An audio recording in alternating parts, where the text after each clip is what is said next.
अखिलेश मिश्रा जी, काशी से। श्री हरिवंश। श्री हरिवंश गुरुदेव, आपके चरणों में कोटि कोटि प्रणाम।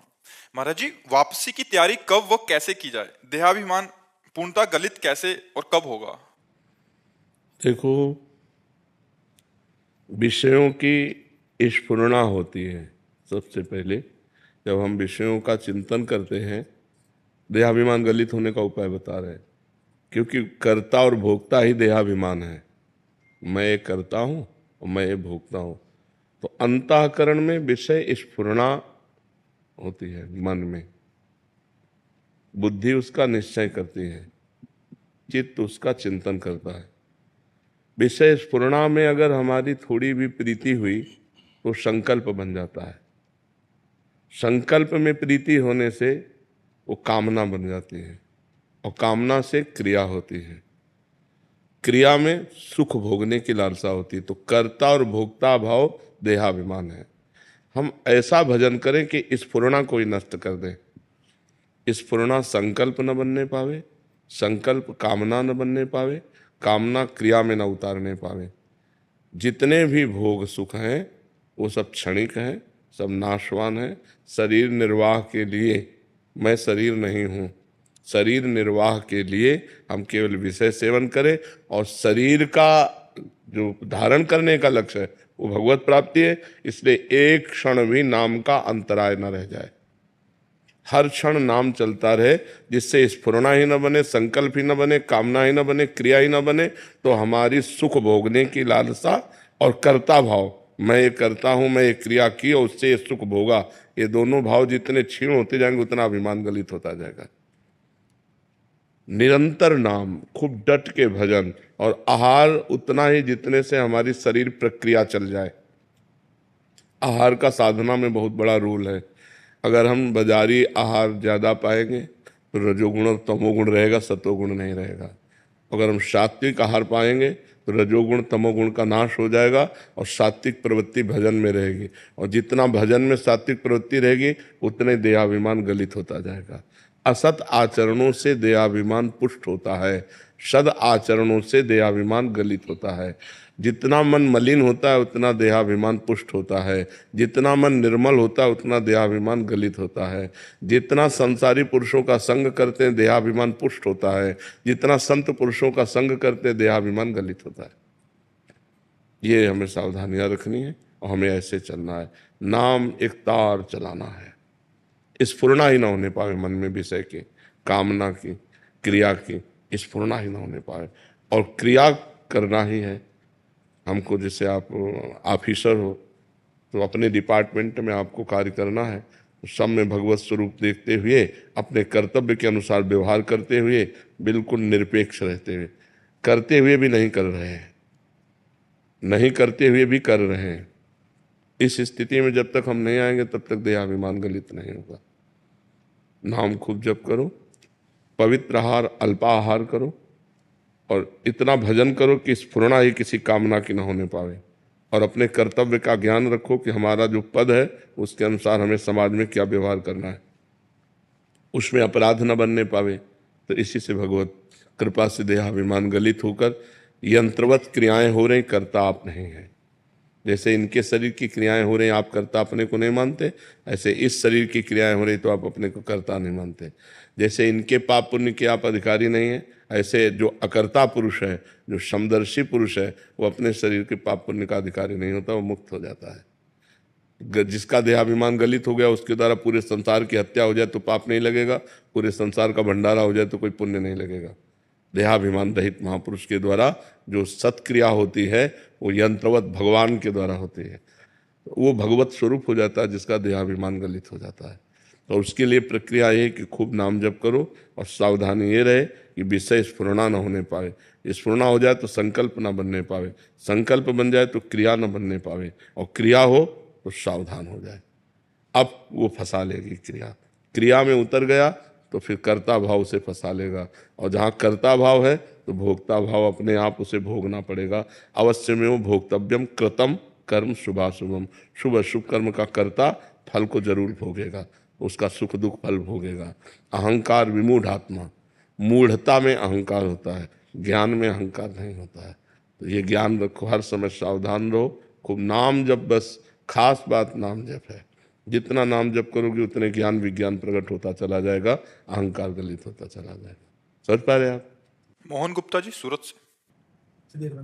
श्री हरिवंश महाराज जी हम शास्त्रों के वचनों को श्रद्धा से सुनते हैं। श्री नाम की महिमा, प्रसाद की महिमा, धाम, हरि कथा, साधकों के जीवन में जो भी शुद्ध भक्ति के अनुरूप होता है उसे करने का प्रयास भी करते हैं। पर महाराज जी फिर भी ये अनुभव होता है कि मन अभी शुद्ध नहीं है, मन एकाग्र नहीं है, भीतर से तल्लीनता नहीं हो रही, कामना अनर्थ की निवृत्ति नहीं हो रही। महाराज जी ऐसा अंदर से बना रहता है। महाराज जी ऐसी अवस्था में भजन की कमी है।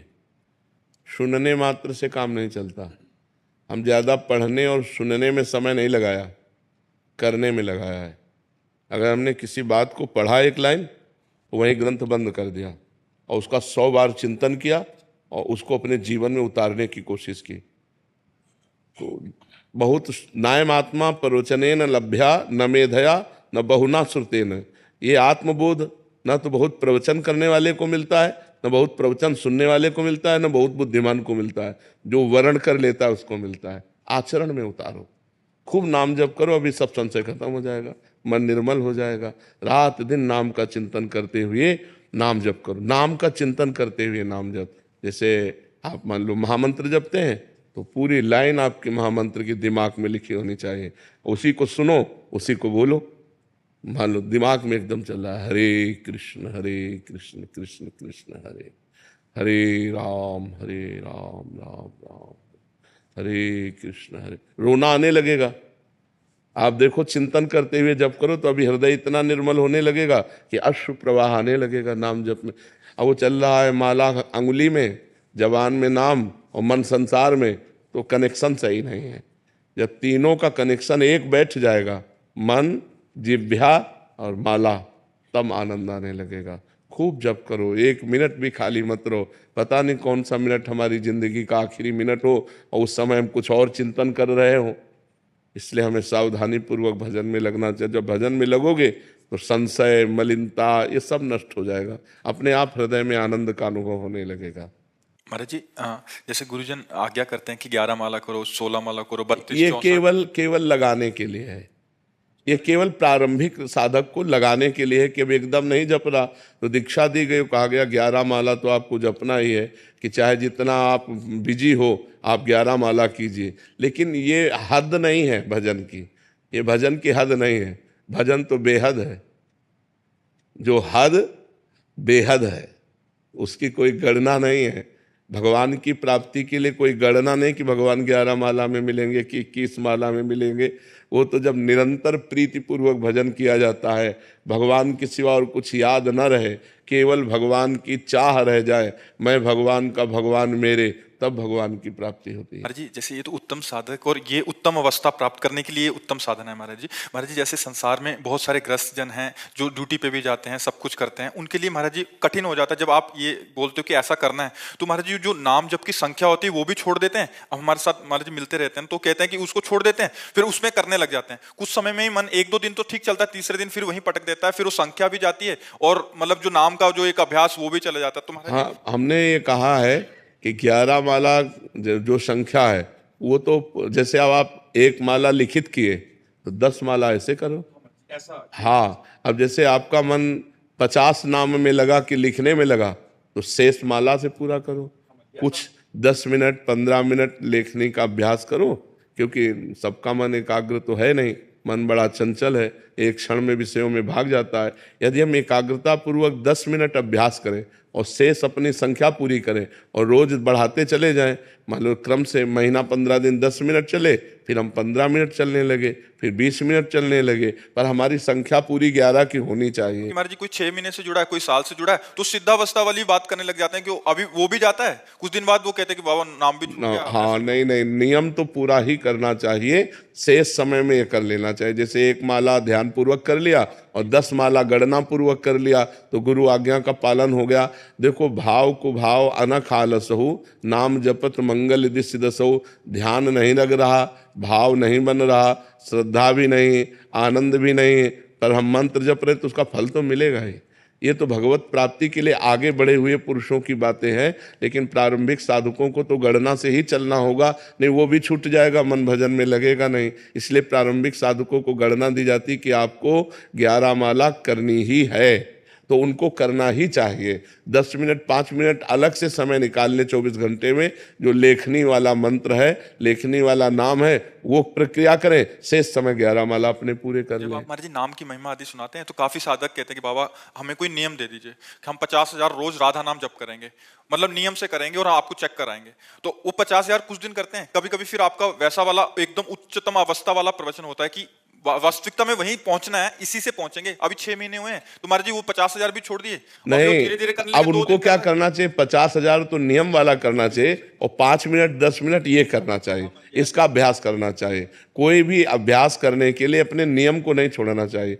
नियम के अलावा हमारा और समय 10 मिनट जाए तो हम वो अभ्यास में करें, ऐसा करना चाहिए। लाल सिंह जी। महाराज जी आपके चरणों में कोटि कोटि प्रणाम। महाराज जी मैं ये जानना चाहता हूँ कि अनन्य भक्ति की प्राप्ति कैसे हो सकती है और क्या साधन और सावधानियां रखनी पड़ती हैं? अनन्य भक्ति की प्राप्ति नवधा भक्ति से हो सकती है। भगवान की लीला कथाओं का श्रवण करना, भगवान के नाम का कीर्तन करना, लीला कथाओं का गायन करना, भगवान के स्मरण में डूबना, भगवान की चरण सेवा करना, भगवान का दास भाव रखना, भगवान ही मेरे सखा हैं, और भगवान का अर्चन बंदन करना और भगवान में पूर्ण समर्पित हो जाना। ये जो नवधा भक्ति है, श्रवणम कीर्तनम स्मरणम विष्णुर्पाद सेवनम अर्चनम वंदनम दास्यम और सख्य आत्मनिवेदनम, ये 9 प्रकार की जब भक्ति की जाती है तो भगवान की अनन्य भक्ति का जागृत होता है। क्योंकि वही सुनना, वही बोलना, वही देखना, वही अर्चन, वही बंधन, तो अन्य सब छूट जाता है। अन्य जब सब छूट जाए और एकतार भगवान का चिंतन हो तो उसका भार भगवान ले लेते हैं। अनन्यस चिंतयन्तो माम ये जनाः पर्युपासते तेषां नित्याभियुक्ता नाम योगक्षेमं वहाम्यहम्। भगवान कह रहे जो मेरा अनन्य चिंतन करता है उस भक्त के योगक्षेम का वहन मैं करता हूँ। योग मतलब जो प्राप्त है और जो अप्राप्त है, तो अप्राप्त को प्राप्त कराना और क्षेम जो प्राप्त है उसकी रक्षा करना, ये दोनों काम भगवान कर लेते हैं। बस भक्त का एक काम होता है निरंतर नाम जप करना, भगवान के सिवा अन्य जो है हमारा चिंतन है वो चिंतन न जाए। अब इसमें सावधानी है कि भोजन पवित्र होना चाहिए, क्योंकि अन्न से ही मन का पूरा खेल है। अगर हमारा भोजन अधर्मयुक्त अपवित्र है तो फिर भजन में मन नहीं लगेगा। भोजन पवित्र हो और थोड़ा हो, अल्पाहार मिताहार पवित्र भोजन होना चाहिए। और इसके बाद कम बोलना, उचित उत्तर दे, हितकर उत्तर दे, सत्य बोले, मृदु बोले, नहीं तो मौन रहे और भगवान का नाम जप करे। कम देखना, कम सुनना और कम सोना। सोना 4 घंटे 5 घंटे। नारायण हरि भजन में ये 5 न सुहात, विषय भोग, निद्रा, हंसी, जगत प्रीति, बहुबात, इन 5 बातों का त्याग करने के लिए कहा गया कि बहुत अधिक सोना ठीक नहीं, समय बर्बाद करना है, हंसी मजाक किसी से न करे, जगत के संबंधों में ममता न करे, सबकी ममता ताग बटोरी, मम पद मनहि बांध बरडोरी, सबकी ममता को घसीट कर एकमात्र भगवान में। जैसे मीरा जी कहते हैं मेरे तो गिरधर गोपाल दूसरो न कोई, एकमात्र श्री भगवान में ममता, उन्हीं का चिंतन, और हमारा खान पान जितना व्यवहार हो सब भगवान से जुड़कर हो। पानी भी पिए तो भगवान को अर्पित करके, भोजन भी पाए तो भगवान को अर्पित करके, किसी से व्यवहार में बात करें तो सब में भगवान की भावना करके, इन सब में भगवान है, तब वो महाभागवत बन जाता है, तब वो भक्त जगत को पावन करने वाला बन जाता है। सातरति सातरति सा लोकांतरति यल्लब्ध्वा पुमान सिद्धो भवति, वो सिद्ध हो जाता है, वो भगवत प्राप्त महापुरुष हो जाता है जो निरंतर भजन करता है। जी। सुधीर कुमार जी मथुरा से। राधे राधे महाराज जी। महाराज जी आपके प्रवचन देश के युवा महिला पुरुष सभी देखते और सुनते हैं, सभी में आपके प्रवचनों का काफी प्रभाव भी हो रहा है। महाराज जी युवा गलत संगत से अपने आप को सुधार रहे हैं, जिनके लिए गुरुदेव हम सभी आपका कोटि कोटि प्रणाम करते हैं। महाराज जी गुरुदेव जीवन में किस प्रकार की भक्ति भजन करें हम, गृहस्थ में व्यवहार में रहते हुए, नौकरी पेशा में रहते हुए, कि हमें साक्षात प्रभु के दर्शन? हाँ, भक्ति का अलग अलग स्वरूप है, हर व्यक्ति के लिए एक जैसी भक्ति नहीं है, क्योंकि अलग अलग पोजीशन, अलग अलग कर्तव्य कर्मों में लगा हुआ है, तो उसके लिए अलग अलग भक्ति का स्वरूप है। अब जैसे आप अपनी पोस्ट में हैं तो आपको अगर हम कहें कि आप 6 घंटा बैठकर माला चलाइए तो गलत उपदेश है। आपके लिए यही कि जब आपको रात में कभी किसी भी समय सुबह ब्रह्म मुहूर्त में भी अगर कह दे कि भाई ड्यूटी निभा के ब्रह्म मुहूर्त, तो ब्रह्म मुहूर्त में फोन आ जाएगा, आप चलिए वहां तैनात होइए चल करके, आप चल हाँ, तो आपके लिए है चलते फिरते उठते बैठते नाम जप करना। और सबसे बड़ी बात है, अधार्मिक पुरुष को बख्शना नहीं और धार्मिक पुरुष को दंड नहीं देना, ये खास बात है। भक्ति का अलग अलग स्वरूप होता है। मतलब रुपया का प्रलोभन या कोई ऑफिसर का भय आपसे गलत करवा दे, वो हमें नहीं करना। तो अब बड़े ऑफिसर के द्वारा या रुपए का प्रलोभन हमारे द्वारा अधर्म ना होने पावे, बस इस बात। बड़े ऑफिसर का ज्ञान हमें इसलिए हुआ कि एक अधिकारी यहाँ करके बोला था, तो हम कहा, अरे वीडियो चल रहा है, तुम क्या बोल रहे हो? बोले 3 बार सस्पेंड हो चुका हूं, बोलते बहुत नौकरी से निकाल दिया जाऊंगा, मुझे इसकी कोई परवाह नहीं है। बोले अब मैं अधर्म नहीं कर सकता, जब से आपका प्रवचन सुना हो, बोले मैं अब अधर्म नहीं कर सकता। तो अब जैसे गांव भाषा में उसे घूस कहते हैं, कोई घूस दे करके हमसे गलत करवा ले, ऐसा नहीं हो सकता। या कोई अधिकारी हमको प्रलोभन देकर या भय दे करके हमसे गलत करवा ले, ऐसा नहीं हम करेंगे। तो हमारा डिपार्टमेंट जो कानून हमें आदेश करता है, हम उसके जितना हमें अधिकार मिला है, हम कानून के अधिकार के अनुसार दोषी को दंड देना और निर्दोष की रक्षा करना और भगवान का नाम जप करना, यही भक्ति है। क्योंकि आप कभी ठाकुर जी को बैठ करके स्नान करवा रहे हो और उसी समय फोन आ जाए तो आपको छोड़ के भागना पड़ेगा। तो सबसे बड़ी भक्ति आपकी है कि राष्ट्र सेवा में जो आपको पद मिला है, अपने अधिकार के अनुसार हम उसका बर्ताव करें और सरकारी पेमेंट से अपना जीवन पोषण करें। हमको घूस नहीं चाहिए, जिसके द्वारा हम अधर्म बने वो हमें कार्य नहीं चाहिए। हमने देखा है, आपको सच्ची बताए, जो गलत आचरण करते हैं उनके परिवार में उसका प्रभाव पड़ता है। उनके बच्चे, उनके परिवार, उनका परिवार मतलब विध्वंस हो जाता है, भले वो सारी व्यवस्था किए रहे। अगर निर्दोष पुरुष को दंड दिया जाए और उसकी हाय लग जाए, कभी सरसब्ज नहीं हो सकते आप। तो दोषी को बख्शो मत, चाहे जितना रुपया वो दे, और निर्दोष को दंड मत दो। पर यही सबसे बड़ी भक्ति, और नाम जप करो।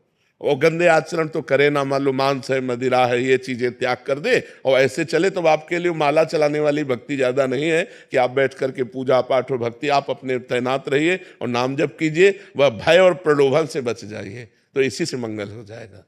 त्रिलोक कुमार जी राजस्थान से। राधे राधे महाराज जी।